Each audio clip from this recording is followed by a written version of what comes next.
राष्ट्रवादी शरदचंद्र पवार पक्षाच्या खासदार सुप्रिया सुळे यांच्या कन्येचा काल दिल्लीमध्ये आलिशान अशा प्रकारचा स्वागत समारंभ लग्नासंदर्भातला पार पडला आणि त्या स्वागत समारंभामध्ये भारतातील अनेक राजकीय दिग्गज मंडळी सामील झाली आणि त्यात प्रामुख्यानं देशाचे पंतप्रधान नरेंद्र मोदी यांच्या समवेत राहुल गांधी आणि इतर जे नेते होते ते सामील झाले। एकमेकांच्या राजकीय भेटी झाल्या, एकमेकांमध्ये हस्तगुळ झालं, चर्चा झाली। मात्र त्या रिसेप्शन वेळी एक अनोखी भेट आणि एक वेगळ्या प्रकारची भेट आपल्याला पाहायला मिळाली आणि त्याच भेटीची चर्चा आता संपूर्ण देशभरामध्ये सुरू आहे। देशाचे पंतप्रधान नरेंद्र मोदी यांच्याबरोबर रत्नागिरीचा सुपुत्र मिथिलेश देसाई यांची चर्चा झाली। अर्थात हे नाव ऐकून तुम्हाला आश्चर्य वाटलं असेल, त्याचं कारण असं आहे, मिथिलेश हा एक स्वतः ॲग्रिकल्चरमध्ये अर्थात शेतीमध्ये वेगवेगळ्या प्रकारचं उत्पादन घेते आणि त्याच उत्पादनाच्या संदर्भामध्ये देशाचे पंतप्रधानांबरोबर त्यांची काल जवळपास 1 ते 1.5 तास चर्चा झाली। आता ही चर्चा कोणत्या अनुषंगाने होती, कोणतं उत्पादन ते घेत आहेत आणि नक्की नरेंद्र मोदी यांच्याबरोबर त्यांची कशा प्रकारची आणि कशा पद्धतीने चर्चा झाली, या संपूर्ण चर्चेचा अहवाल घेण्यासाठी पुढारी न्यूजच्या माध्यमातून आपण स्वतः मिथिलेशच्या संपर्कामध्ये आलेलो आहात आणि तो माझ्याशी जोडलेला आहे। खरं तर ही एक अनोखी चर्चा होती, संपूर्ण देशभरामध्ये त्याची चर्चा आहे। आता प्रत्येक आपण जर मीडिया म्हणजे फेसबुक किंवा व्हॉट्सअप किंवा इतर जर सोशल मीडिया जर उघडली तर तुमचा चेहरा प्रामुख्यानं नरेंद्र मोदींच्या समवेत आता पाहायला मिळतोय। जसं आपण बघितलं सीजेपीचं आंदोलन होतं आणि हे दुसरं म्हणजे ते आंदोलन नव्हतं, हे वेगळ्या प्रकारची भेट होती, तुम्हाला काहीतरी सांगण्याचा प्रयत्न होता। मात्र नरेंद्र मोदींना भेटण्याचा एक अनोख्या प्रकारचा योग जो होता तो सुप्रिया सुळेंच्या कन्येच्या रिसेप्शन वेळी का होईना पण मात्र आलाच आणि तुमच्या मनातली इच्छा कदाचित ती पूर्ण झाली असावी। काय पहिलं रिएक्शन काय होतं समोर तुमच्या नरेंद्र मोदी आणि तुम्ही समोर बसले, काय त्यावेळेस भावना होती मनात? येस, सर्वांना नमस्कार। तुम्ही जसं म्हणालात, भावना जर म्हणाल तर ते ऐकून माहिती होतं, भेटायचं होतं, पण प्रत्यक्षात जेव्हा भेटायची वेळ आली, पीएम होते, पवार साहेब होते आणि सगळे भारतातले दिग्गज मंडळी होती आणि त्यांच्या समोर मी भेटत होतो, म्हणजे ही एक वेगळ्या प्रकारचीच भेट आहे। वेगळ्या प्रकारची भेट म्हणजे मी स्वप्नातही कधी पाहिली नव्हती असेल अशा प्रकारची, म्हणजे पीएम साहेबांना भेटणं आणि ते पण एवढ्या चांगल्या प्लॅटफॉर्मवर भेटणं आणि जरी तो स्वतःचा कौटुंबिक कार्यक्रम असला, आदरणीय पवार साहेबांचं शेतीबद्दलचं जे प्रेम आहे ते पण त्यातनं दिसून आलं। याचं कारण काय, कारण की स्वतःचा घरचा कार्यक्रम असताना ते आल्या मला त्यांनी पहिले 10, 12, 15 मिनिटं त्यांच्याशी बोलण्याची जी संधी दिली आणि सगळं प्रेझेंटेशन करायचे, त्यामुळे ही आउट ऑफ दी बॉक्स म्हणजे काहीतरी वेगळीच माझ्यासाठी एक हे होती, एन्चॅन्टिंग गोष्ट होती आणि त्याच्या माध्यमातून मला नक्कीच माझ्या भागामध्ये मी एवढे वर्ष जे काम करतोय शेतीमध्ये, फणसामध्ये, ते पूर्ण देशाच्या नेतृत्वासमोर मांडायची संधी मिळाली मला चांगल्या पद्धतीने। वाटलं होतं की हे सगळं प्रेझेंटेशन दाखवताना एक शेतीविषयी म्हणजे तसं आपण पाहायला गेलं समाजामध्ये शेतीविषयी विशेष काही महत्व आता राहिलेलं नाही। लोकांना प्रत्येकाला वाटतं की हे लॉसच प्रेझेंटेशन आहे, म्हणजे प्रत्येक वेळी आपण शेती केली की त्याच्यामध्ये लॉस होतं आणि त्याचं प्रचिती आपल्याला पाहायला मिळते, कर्जमुक्ती करावी लागते, लोक आत्महत्या करतायत। तर या अशा वेळेला शेतीविषयी आपण काहीतरी पंतप्रधानांना सांगतोय आणि ते अशा मनोपूर्वक म्हणजे मनापासून ऐकतील असं वाटलं होतं तुम्हाला?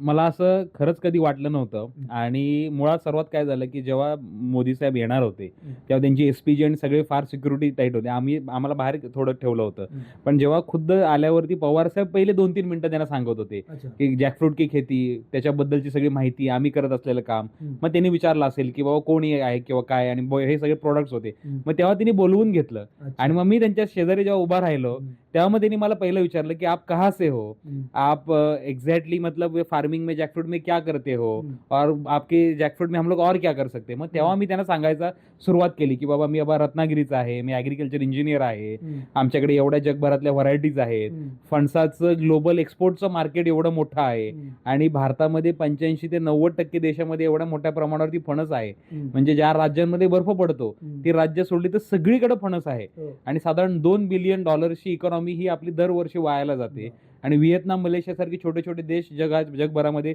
जॅकफ्रूट एक्सपोर्ट करतात।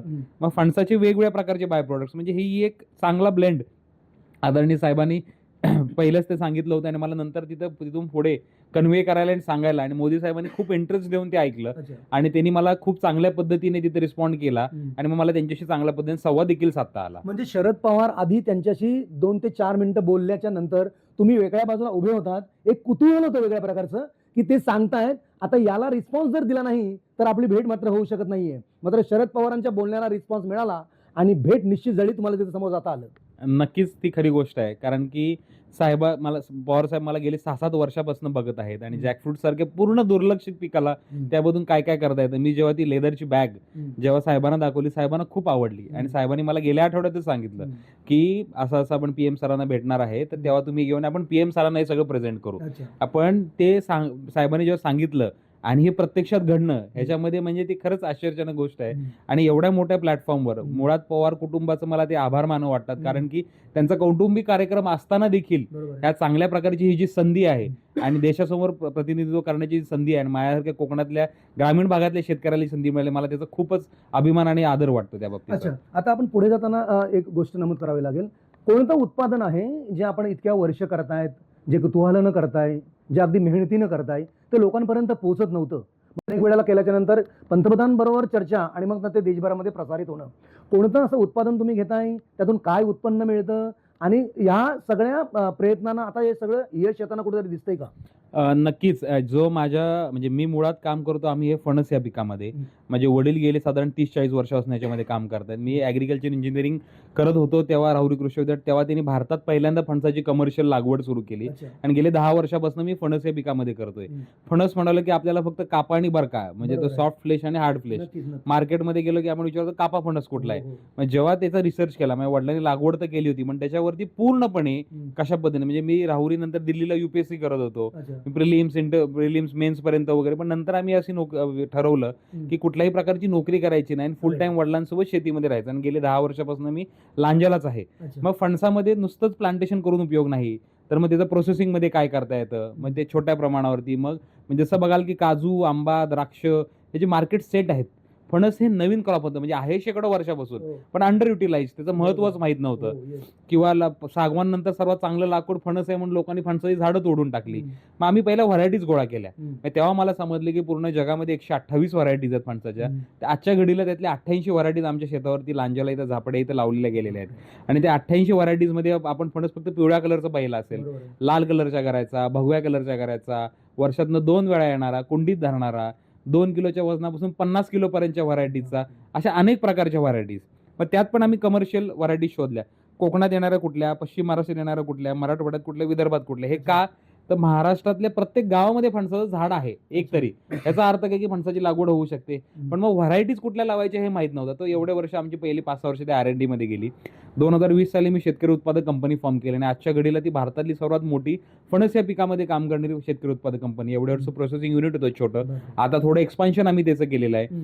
म्हणजे फणस हे फक्त फळ नसताना ते एक अन्न म्हणून आहे. म्हणजे 72 साली जेव्हा दुष्काळ पडला होता, मिलो आला होता परदेशातनं, बरोबर आहे. तर तेव्हा कोकणातली आणि किनारपट्टीतली सगळ्या राज्यातली लोक फणस खाऊन जगलेली आहेत. आटूळ खाऊन किंवा हे बाबा वाचलंय त्याचे मी. गरे खाऊन किंवा सगळ्या गोष्टी.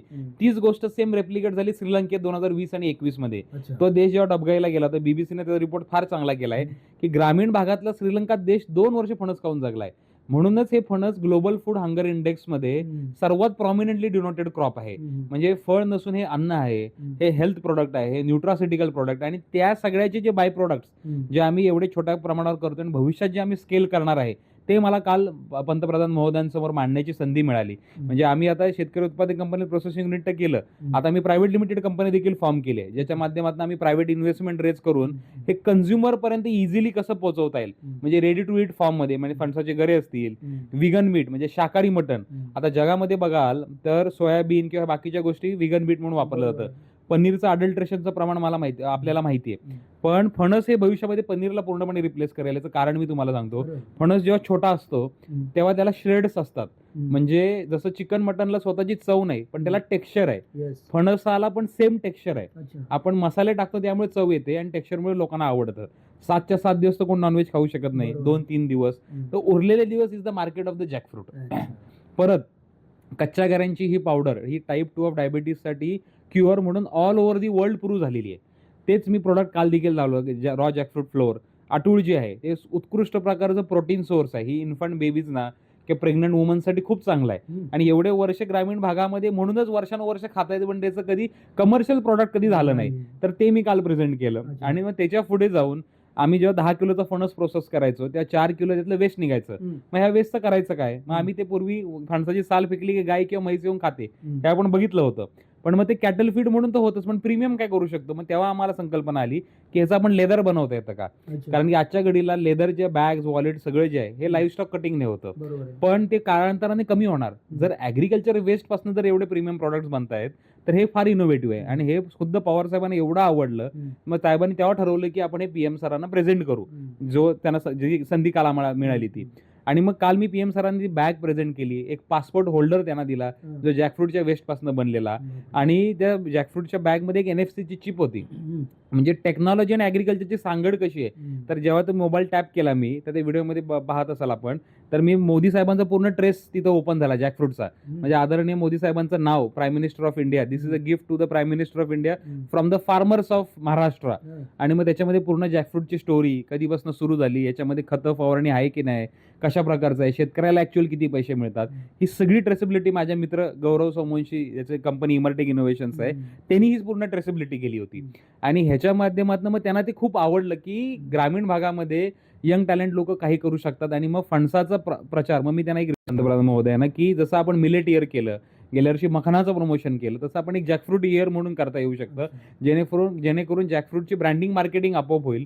मीच नाही, अशा माझ्यासारखे हजारो लाखो मुलं शेतकरी ह्याच्यात ह्या इकोसिस्टीम मधनं चांगलं, जसं ॲलोवेरा पूर्वी नव्हतं 2014 पूर्वी, पण आता ते मेन प्रॉडक्ट झालं कॉस्मेटिक्स मधलं, खाद्यातलं, सगळ्यातलं. तसं जॅकफ्रूट हे मेन प्रॉडक्ट होण्यासाठी सेंट्रलच्या सपोर्टने आपण चांगल्या गोष्टी करू शकतो. साहेबांना ते खूप आवडलं, त्यांनी सगळे प्रोडक्ट्स बारकाईनं बघितले, ती बॅग सगळे ते त्यांच्या सोबत घेऊन गेले, आणि जे कागद आणि जे डॉक्युमेंट्स मी सगळे गेले होते ते देखील ते आपल्यासोबत घेऊन गेले तिकडे. तुम्ही जसं आता म्हणालात की 128 प्रजाती आहेत, यातल्या जवळपास 88 प्रजाती आपण शोधण्याचा प्रयत्न केलाय. आम्हाला असंही कळतं की एका प्रजातीला तुमच्या वडिलांचं नाव दिलं गेलेलं आहे. नक्की ते एक्झॅक्ट प्रकार काय आहे, आणि ही जी परंपरा सुरू आहे ही कधीपासूनची सुरू आहे? हे साधारण गेले 14 वर्षापासून आम्ही प्लांटेशन करतोय. एक व्हरायटी आहे ही हरिश्चंद्रा नावाने, कारण की ज्या माणसाने, म्हणजे माझे वडील हा भाग वेगळा झाला, पण ज्या माणसाने लोक अक्षरशः वेड्यात काढत असताना फणसाची लागवड, म्हणजे एक वेडा माणूस इतिहास घडवू शकतो, तर त्यांनी ती लागवड केली आणि त्यांनी ते म्हणजे हट्टाने ते पुढे नेलं. तर त्यांच्या नावाने एक व्हरायटी आम्ही डेव्हलप केली, 3 व्हरायटीचं म्हणजे ब्रीडचं क्रॉसिंग करून. आणि त्या फणसाचं वैशिष्ट्य असं आहे की लागवडीनंतर 2 वर्षात फळं यायला सुरुवात होते.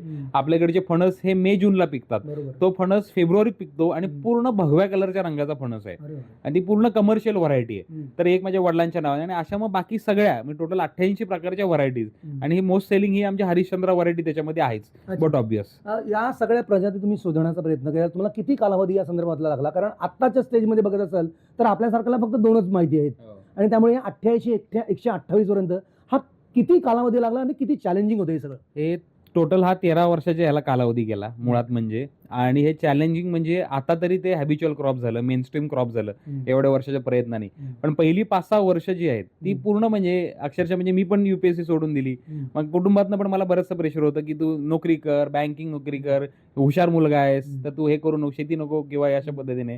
कारण की बऱ्याचशा आईवडिलांचा पण कल तसा असतो की नोकरी करावी. पण ते आजच्या घडीला तो ट्रेंड बदलत आहे. नवीन खूप मुलींना शेतीमध्ये काम करण्याची इच्छा आहे. व्यवस्थित मार्गदर्शन मिळालं तर ते स्केलअप करू शकतात. तर मग हे जे सुरुवातीचं प्लांटेशनचं ड्राईव्ह, पण आता असं झालं की फणस हे मेन क्रॉप झालं, त्याच्याबद्दल चर्चा व्हायला लागली. आता रिसेंटली 4 जुलै हा इंटरनॅशनल जॅकफ्रूट डे आहे. हा भारतात माहितीच नव्हता. आम्ही गेल्या 8 वर्षापासून तो साजरा करायला सुरुवात केली. तर ह्या वर्षी जर सोशल मीडियावर बघितलं तर सगळीकडे जॅकफ्रूट डेवर पोस्ट होत्या. हे गेले 13 वर्षातला आपला अचिव्हमेंट आहे. तर हा जो स्ट्रगल आहे, पण स्ट्रगलच्या माध्यमातून एवढे सगळं आम्ही, जे माझ्या वडिलांनी स्वप्न बघितलं होतं, जे रस्त्यावरती फणस विकायचे 25 पैसे 50 पैशाला, एवढा मोठा फणस, म्हणजे हा माझ्या मूळ गावी हातकंब्याचे ते, पण तिथून हीच आजपर्यंतचा प्रवास. आणि फणसासारख्या पिकाला एक जगासाठी एक नवीन जॅकफ्रूट इकॉनॉमी आपण देतोय, याचं आम्हाला त्यामध्ये समाधान आहे. नक्कीच आपण असं नेहमी म्हणतो की भारत हा शेतीप्रधान देश आहे, मात्र शेतीकडे वळण्याचा जो प्रयत्न आहे तो बहुतांश म्हणजे विद्यार्थ्यांचा, म्हणजे नवीन पिढीचा दिसत नाहीये. कारण आपण जसं मगाशी उल्लेख आपण झाला की आत्महत्या करतात, शेतीमध्ये जास्त काही उत्पन्न मिळत नाहीये, त्यांच्या मालाला भाव मिळत नाहीये, अशा अनेक कारण आहेत त्याला. मात्र या तुमच्या या सगळ्या प्रेझेंटेशननं, नरेंद्र मोदींच्या भेटण्याच्या नंतर, या सगळ्या गोष्टी समोर आल्याच्या नंतर आता एक ग्रोथ निर्माण होते मनामध्ये की या सगळ्या गोष्टी पाहिल्याच्या नंतर आणखी काही जे तरुण अजूनही संदिग्ध अवस्थेमध्ये आहेत ते सगळे अग्रिकल्चरकडे वळतील. नक्कीच कालची भेट ही प्रेरणादायी काय आहे माझ्यासाठी तर आहेच ती. पण ह्याच्या माध्यमातून काय होईल की ॲग्रिकल्चरमध्ये आपण काय लेवलपर्यंत गोष्टी करू शकतो ह्याचं एक आपल्याला ॲनालिसिस मिळतं. म्हणजे फक्तच फणस नाही, म्हणजे माझं म्हणणं आहे की फक्त फळं किंवा फक्त फ्रेश व्हेजिटेबल विकण्यापेक्षा त्याच्यावरती प्रोसेसिंग, भारत देश हा शेतीप्रधान तर आहेच, पण त्याला अजून लॉंग टर्म टिकवायचं असेल तर त्या प्रोसेसिंग, म्हणजे राज्य सरकार, केंद्र सरकारच्या योजना खूप आहेत, पण असे जे युनिक प्रोडक्ट्स आहेत ज्याला मार्केटिंग, ब्रँडिंग, R&D जर झालं आणि यंग मुला-मुलींना याची इच्छा पण आहे.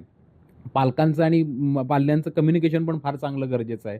ह्याला पेशन्स लागतात, ही तर खरी गोष्ट आहे. सगळ्याच सक्सेस स्टोरी होतात असं नाही. पण ऑलरेडी समजा आता जॅकफ्रूटमध्ये कोणाला काम करायचं, तर आम्ही एवढे 13-14 वर्ष काम केले. माझ्या FPAमध्ये मी तेच करतो. बरेचसे यंग मुलं-मुली छोटे-छोटे प्रोसेसिंग युनिट सेटअप करतात. पण त्यांच्याकडनं झालेले प्रॉडक्ट्स पण आम्ही विकत घेतो, पण हायजिनिक, क्लीन पद्धतीने. तर तशा पद्धतीची एक ओव्हरऑल इकोसिस्टम डेव्हलप झाली. आणि यंग मुलांना जर जास्तीत जास्त, जसं आता यंग मुलं जी आता जसं जेनझी यंग मुलं पण आहेत, तर त्यांचे ब्रेन एवढे शार्प आहेत आणि ते टेक्नॉलॉजीला अडॅप्ट करणारे एवढे आहेत. कारण की जे अडॅप्टेशन आमच्यासारखे मिलेनियल्समध्ये नाहीत किंवा ओल्ड एजच्या लोकांकडे नाहीत, तर ते टेक्नॉलॉजी अडॅप्ट करतात. जर ती गोष्ट जर आपण त्या दोन्ही गोष्टीची ॲग्रिकल्चरची आणि याची फ्रेंडशिप घालू शकलो, तर नक्कीच ॲग्रिकल्चरमध्ये खूप मोठ्या प्रमाणात प्रगती करता येईल. सगळ्यांनीच काय सगळं प्रोसेसिंग करायला पाहिजे असं काही नाही, पण टप्प्याटप्प्याने काही लॉजिस्टिक्सचं काम करतील, काही ब्रँडिंग मार्केटिंगचं काम करतील, काही टेक्नॉलॉजीचं काम. It is a team work. आणि नवीन जनरेशनचं एक आहे की एक 10-15 वर्षापूर्वी तुम्ही बघितलं असाल की एकत्र येऊन करायची कामाची वृत्ती फार कमी होती. पण आता आर्थिक आणि ओव्हरऑल ग्लोबल परिस्थिती अशी निर्माण झाली आहे, आता एकत्र येण्याशिवाय पर्याय पण नाही. आणि उलट यंग मुलं एकमेकाच्या टॅलेंटला ॲप्रिशिएट करतायत आणि ते एकत्र येऊन नक्कीच या गोष्टी पुढे नेता येऊ शकतात. एकंदरीत आपण पाहिलं तर MPSC, UPSC असो की एखादा विद्यार्थी या क्षेत्रामध्ये गेल्याच्या नंतर त्याने ती परीक्षा पास केल्याच्या नंतर त्याला वेगळ्या प्रकारचं एक कुठेतरी तो एक वेगळ्या प्रकारचं आयुष्य जगण्याचा प्रयत्न करतो. मात्र या सगळ्या UPSC सारख्या कंडिशन्समध्ये जाऊन तुम्हाला ते बाजूला यावं लागलं, म्हणजे बॅकला तुम्ही आलात. म्हणजे काय हे लॉजिक होतं नक्की? कारण UPSC झाल्यावर तुम्ही केंद्र सरकारचे कोणत्यातरी एखाद्या चांगल्या खात्याच्या ठिकाणी कर्मचारी होऊ शकला असतात, चांगलं जीवन जगू शकला असतात. मात्र ते सगळं सोडून खडतर आयुष्यामध्ये आलात, खरं तर म्हणावं लागेल. कारण जे फणस पिकवणं किंवा कोणतीही शेती करणं म्हणजे फणसासारखं काटेरी मुकुटच आहे ते एक प्रकारे. नक्कीच खरं आहे. ते आज त्याचा आनंद होतो. पण ॲक्च्युअली जेव्हा सुरुवात केली तर ते तसं होतं. आणि पहिले 4-5 वर्ष असं वाटत होतं की आपला निर्णय कुठं चुकला का? किंवा आपण खरंच मग अजून कुठली एखादी एक्झाम देऊन बघू का? पण मला कुटुंबाचा सपोर्ट पहिल्यापासून खूप चांगला होता. आणि ओव्हरऑल जी सिस्टीम आणि मेन म्हणजे काय की दरवर्षी मी अपग्रेड करत गेलो. म्हणजे ह्या वर्षी जर आपल्या 40 व्हरायटी झाल्या, तर आपल्याला अजून 50 करायच्या आहेत, 85 करायच्या आहेत, 100 व्हरायटीचं कलेक्शन. मग त्यावरती ब्लॉग्स लिहायला सुरुवात केली, मग त्यावरती लिखाण करायला सुरुवात केली. मग इंटरनॅशनल जॅकफ्रूट डे असेल, मग त्याचं हळूहळू महत्त्व क्रिएट होत गेलं. आणि मग ॲक्च्युअली ॲग्रिकल्चर बॅकग्राऊंडचं शिक्षण आणि हे UPSCचा मी जरी सोडली असली तर मला ते शिक्षण म्हणजे माझं विद्यापीठ आणि माझं UPSCचं नॉलेज हे कधीच वायाला गेलं नाही. कारण की ओव्हरऑल पर्सनॅलिटी बिल्डिंगमध्ये आता काल जरी जेव्हा मी मोदी साहेबांना जेव्हा भेटलो देखील, तेव्हा ते प्रेझेंट करण्यासाठी पण ज्या गोष्टी आहेत हे मला माझ्या कॉलेजकडून, हे माझ्या UPSCच्या अभ्यासातून आलेले आहेत. म्हणजे ते एक निर्णय कधी चुकला मी म्हणणार नाही. आनंद मी आज त्यापेक्षा जास्ती आहे. याचं कारण काय आहे की तेव्हा पहिले इनिशियल इयर्समध्ये तर फार स्ट्रगल वाटतच होता. पण आता असं आहे की आपण सर्वोच्च पदाच्या माणसाला पण देखील आपण प्रेझेंट करू शकलो. शेतकऱ्यांसाठी काहीतरी काम करू शकत असेल आणि एक फळाला एक नवीन इकॉनॉमी आपण भारतासमोर दिली जॅकफ्रूटची, ह्याचा मला खूप आनंद होतो त्याच्यावरती. एक महत्त्वाचं आहे याच्यामध्ये की जसं आपण म्हणतो आता की सगळ्या गोष्टी इझिली साध्य होत नाहीयेत. मात्र त्या मूळतः असाव्या लागतात. आपण जसं असं म्हणतो जेनझीनं वगैरे किंवा आणखी काही तरुण पिढीने या संदर्भामध्ये पुढे यावं किंवा ते करू शकतात. त्यांची टेक्नॉलॉजी किंवा त्यांचा ब्रेन जो आहे तो अत्यंत शार्प आहे. मात्र तुम्हाला असं वाटत नाहीये की मूळजात हे असावं की एखाद्या पुस्तकी ज्ञानातून हे जर पुढं म्हणजे प्रायमरी पासून जर हे सगळं पुढे आलं तर त्याचा अजून ब्रेन शार्प होऊ शकतो. ते पुढे जाऊन आणखी काही तुमच्यापेक्षा कदाचित ते दुपटीनं करू शकतात असं वाटतं ना? ही अगदी खरी गोष्ट आहे तुम्ही जी मांडलात ती. कारण की आपल्याकडे UG, PG किंवा 10वीच्या नंतर किंवा ह्याच्यानंतरच ॲग्रिकल्चरचं हे होतं. पण माझं तर म्हणणं असं आहे की आपल्या ओव्हरऑल एज्युकेशनल पॉलिसीमध्येच ॲग्रिकल्चर हा विषय किमान 3री किंवा किमान 5वीपासून असणं गरजेचं आहे. म्हणजे 100 मुलांपैकी 10 लोकांना लहानपणापासूनच किमान त्याची आवड निर्माण होईल. कोणाला आंब्याची आवड निर्माण होईल, कोणाला जॅकफ्रूटची आवड निर्माण होईल, कोणाला प्रोसेसिंगची आवड निर्माण होईल, कोणाला ब्रँडिंगची आवड निर्माण होईल. तर हे जर लहान ग्रासरूटपासून जर आपल्यामध्ये ॲग्रिकल्चर हा मेन सब्जेक्ट असला पाहिजे, मला असं वाटतं. जेणेकरून त्यांना प्रॅक्टिकल नॉलेज देखील मिळेल आणि एक नवीन अपॉर्च्युनिटी मिळेल आयुष्य. म्हणजे BTech, ME, MTech किंवा बाबा इलेक्ट्रिकल इंजिनियर, मेकॅनिकल इंजिनियर याच्यापेक्षा व्यतिरिक्त जाऊन काहीतरी नवीनच युनिव्हर्स तयार होईल. आणि भारतामध्ये ती कॅपेबिलिटी आहे असं मला वाटतं. कारण की भारतामध्ये ते ॲग्रिकल्चरचं पोटेन्शियल खूप आहे आणि यंग मुलांना ह्याच्यामध्ये संधी पण खूप आहे. म्हणजे भविष्यामध्ये मला तर असं वाटतं किती AI आणि टेक्नॉलॉजी जरी आली तर ॲग्रिकल्चर आणि ॲग्रिकल्चर अलाइड बिझनेसेस ही भविष्यामध्ये 100% स्केल करणार. कारण की लोकसंख्या वाढते, खाण्याची प्रमाण वाढत आहे आणि हेल्दी फूड अँड न्यूट्रिशियस फूडची गरज वाढत चालली आहे. तर ह्याची सांगड जर व्यवस्थित बसू शकलो as a farmer, as a entrepreneur, as a गव्हर्नमेंटच्या साईडने ह्याची चांगली सांगड बसली तर ह्याच्यात चांगल्या आउटकम्स नक्कीच निघतील. अच्छा, मिथिलेश, तुम्ही अत्यंत खडकाल म्हणजे परिस्थितीतून पाणी काढण्याचा प्रयत्न केलात. आता तुमच्या हाताला जवळपास पाणी लागलंय, त्याची धार आता पुढे उडेलच. मात्र आपण जसं म्हणतो ना की कोकणामधला हापूस आंबा अत्यंत महत्त्वाचा आहे किंवा तो जास्त पीक घेणारा आहे, तिथली जमीन त्याला पोषक आहे. उदाहरणार्थ नागपूरला आपण गेलो तर संत्री अत्यंत महत्त्वाची आहे. तुमच्या या फणसासाठी अशी कोणती महाराष्ट्रातली जमीन सुपीक ज्या ठिकाणी आपण जास्त पीक घेऊ शकतो, की ओव्हरऑल कुठेही तुम्ही पीक घेऊ शकता? काय एक्सपिरियन्स अनुभव घ्यायचा? ओव्हरऑल जॅकफ्रूटचं पीक कुठेही घेता येतं. फक्त प्रत्येक विभागात महाराष्ट्राच्या होणाऱ्या व्हरायटीज आहे वेगवेगळ्या आहेत. कोकणामध्ये पाऊस खूप पडतो, तर कोकणातली व्हरायटी विदर्भात लावून चालणार नाही. कारण की विदर्भात टेम्परेचर जास्त येतं, की विदर्भातली व्हरायटी कोकणात लावली तर त्याची पानं झडून ती मरून जाऊ शकतं झाड, कारण की अति पाऊस सहन होत नाही. तर तेच एवढ्या वर्षात आम्ही रिसर्च केला, R&D केलं आणि मग त्याच्या पद्धतीने. आणि मुळात फणसाला काय की पाणी निचरा होणारी जमीन लागते, त्याला खूप पाणी लागत नाही. म्हणजे हा फार मोठा गैरसमज आहे की फार मोठं झाड होतं आणि खूप पाणी द्यावं लागतं. फणसाला फक्त त्याचं जगण्यापुरती पाणी द्यावं लागतं. आणि जेवढं पाणी कमी किंवा जेवढं काय म्हणतात ते हॉट टेम्परेचर क्लायमेट असेल, पाणी जेव्हा गरजेपुरतं असेल ना, फणसाला गोडवा उलट चांगला येतो. हे रिव्हर्स त्याचं कॅल्क्युलेशन आहे. त्यामुळे प्रत्येक विभागामध्ये याचं वेगवेगळ्या प्रकारच्या व्हरायटीज त्याचं लागवड केली तर 2 ते 3 वर्षामध्ये फळं द्यायला सुरुवात होऊन जाते. याचा अर्थ क्लिअर आहे की तुम्ही ऑप्शनही देताय, म्हणजे शेतकरी. येस 100% ऑप्शन देतो. आणि म्हणून आम्ही जॅकफ्रूटला कल्पवृक्ष म्हणतो. कारण ह्याचं कारण काय की फणसाची बी वापरात येते, कच्चे गरे वापरात येतात, व्हिगन मीटसाठी वापर होतो, सालीचा वापर होतो. हे लेदरच्या शीटचे बॅग बनवलं बघितल्या तुम्ही, काल मी दिल्या त्या. परत गेल्या 2 वर्षापूर्वी आम्ही फणसाची हिरवी पानं जर्मनीला एक्सपोर्ट केली होती 1 टन आणि 5 टन. पानाचा वापर होतो तिकडे. त्याचा अर्क जो आहे कॅन्सर ट्रीटमेंटला यूज केला जातो. कार्बन क्रेडिट्सचा जेव्हा विषय निघतो तेव्हा बांबूचा विषय येतो, पण bamboo is a forest crop, but in horticulture crop which is having maximum carbon credits value, तर दॅट इज द जॅकफ्रूट. त्यामुळे फणसाला ती, कारण की 100 ते 300 वर्ष जगणारं जगात कुठलं असं फळझाड नाही ते म्हणजे फणस आहे. तर हे जर ओव्हरऑल जर बघाल तुम्ही तर फणसच ऍक्च्युअल कल्पवृक्ष असं मला वाटतं. सुरुवातीच्या जवळपास 5 ते 6 वर्षाच्या कालखंडामध्ये तुमचं एक चॅलेंज होतं. नरेंद्र मोदींबरोबर ही सगळी चर्चा संपल्यानंतर काय रिएक्शन होता? रिॲक्शन होता म्हणजे मी काल तिथनं बाहेर पडलो. साहेबांना मी सांगितलं की आज म्हणजे खूप चांगली संधी त्यांनी मला खरंच दिली.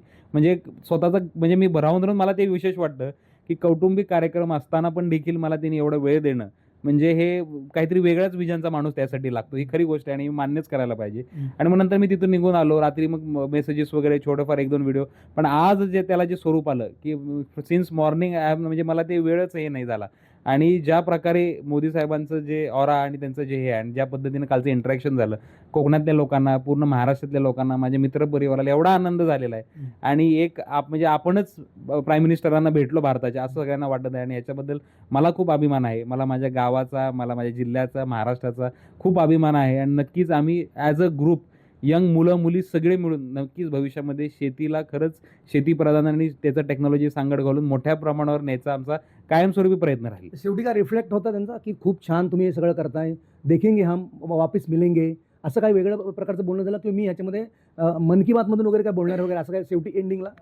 तसं साहेबांनी काय सांगितलं नाही. पण ॲक्च्युली पंतप्रधान महोदयांनी मी जे सगळे प्रॉडक्ट्स दाखवले, मी जे सगळे कागद घेऊन गेलो तर त्यांनी ते सविस्तर वाचले आणि त्यांनी मला ते सगळे प्रॉडक्ट्स आणि ते कागद वगैरे त्यांच्यासोबत द्यायला सांगितले.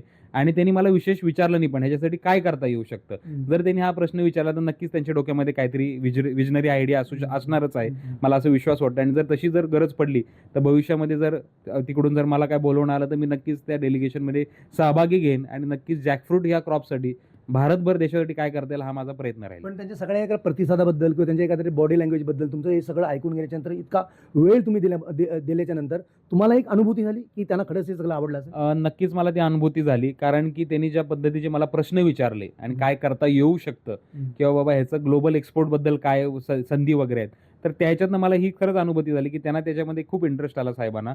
आणि पंतप्रधान महोदयांनी खरंच इंटरेस्टफुली ते ऐकून घेतलं आणि त्यांनी नक्कीच याच्यामध्ये पॉझिटिव्हली इम्पॅक्ट होतील भविष्यामध्ये असा माझा विश्वास वाटत आहे मला. ही भेट ठरली होती अगोदरच, म्हणजे सगळं सांगितलं होतं तुम्हाला की अशा वेळेला भेट होणार आहे की काय? या भेटीमागचं नक्की कारण काय, काय गणित काय? याचं पूर्णच्या पूर्ण श्रेय आदरणीय शरद पवार साहेबांना आहे. कारण की त्यांच्या कार्यक्रम असताना देखील ते स्वतः त्यांच्याकडे येत होते, पण ते रिसेप्शनकडे जायच्या अगोदरच त्यांनी माझी भेट करून दिली. म्हणजे याचं पूर्ण श्रेय साहेबांना आहे.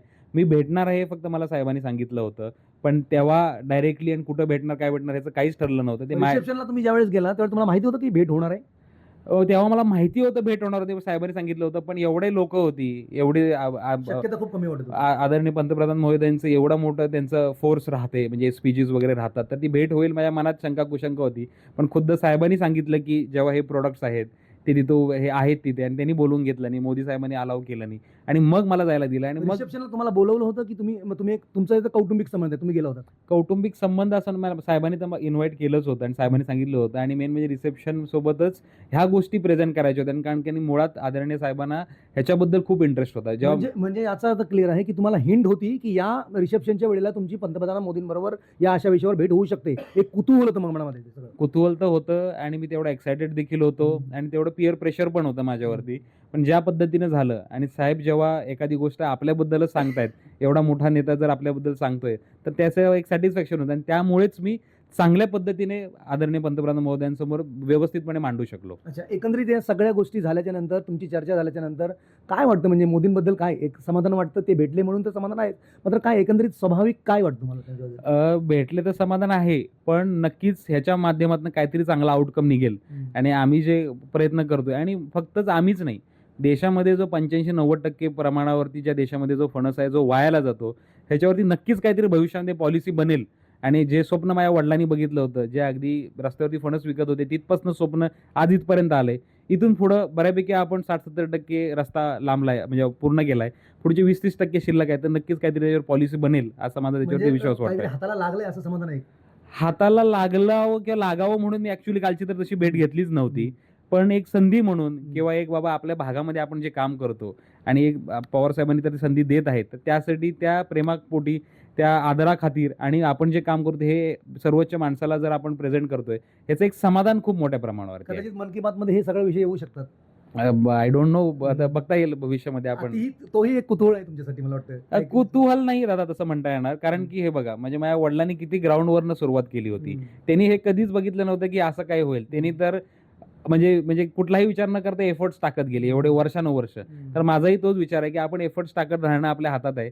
जे व्हायचं ते होईलच, पण ज्या पेसनं चाललंय हे नक्कीच आनंददायी आहे. पण नक्कीच पैसे कमवणे हे सगळ्यांचं एम असतं, म्हणजे सगळ्यांना असं वाटतं. पण तुम्ही जे करताय ते तरुणांसाठी एक वेगळ्या प्रकारचं प्रेरणादायी आहे सगळं. नक्कीच आणि ह्याच्यामधून काय आहे की मला राहून तेच वाटतं की जेव्हा मी बऱ्यापैकी बाकीच्या कार्यक्रमांमध्ये इंटरव्ह्यू वगैरे दिले, यंग मुला-मुलींची फार आपल्या शेतीला गरज आहे. त्यांना संधी देणं गरजेचं आहे. ती जर झाली तर नक्की शेतीचा कायापालट होईल, असं मला नक्की त्याच्यावरती खरं विश्वास आहे. तर आपण बघितलं, हे होते मिथिलेश देसाई, ज्यानं देशाचे पंतप्रधान नरेंद्र मोदी यांच्याबरोबर केलेली चर्चा, संपूर्णपणे सखोल चर्चा. त्यांनी प्रेझेंटेशन केलेलं सगळं, जे फणसाचं उत्पादन कसं केलं जातं हे सगळं पंतप्रधान मोदींच्या समोर त्यांनी प्रेझेंटेशन केलं. आणि त्या प्रेझेंटेशनमध्ये पंतप्रधान मोदींनी त्यांना शेवटचा एक शब्द दिला, हम इसमें क्या कर सकते है. याचा अर्थ आहे की या सगळ्या भेटीचा आपण जर सखोल अभ्यास केला तर यात एक वेगळ्या प्रकारचं यश मिळालं आहे, असंच या निमित्तानं म्हणता येईल. पुढारी न्यूजच्या माध्यमातून आपण सगळी सखोल माहिती दिली, त्याबद्दल आपले मनापासून आभार. तुमचे खूप खूप आभार. आणि आज पहिलंच आर्टिकल पुढारीनंच त्याच्यावरती केलेलं आहे याच्यावरती. काल मला तिथं भेटले देखील तुमचे हे प्रतिनिधी तिथे, आणि जो सर्वांनी आपण जो सपोर्ट दिला आहे मीडियाने, तो मला खूप आनंददायी आहे, कारण की ह्याच्या माध्यमातून आपण जास्तीत जास्त लोकांपर्यंत पोहोचू शकतो आणि आपले जे विचार आहेत ते नक्कीच तरुण पिढीपुढे आपण मांडू शकतो. आपण ही संधी दिली त्याबद्दल आपले देखील आभार.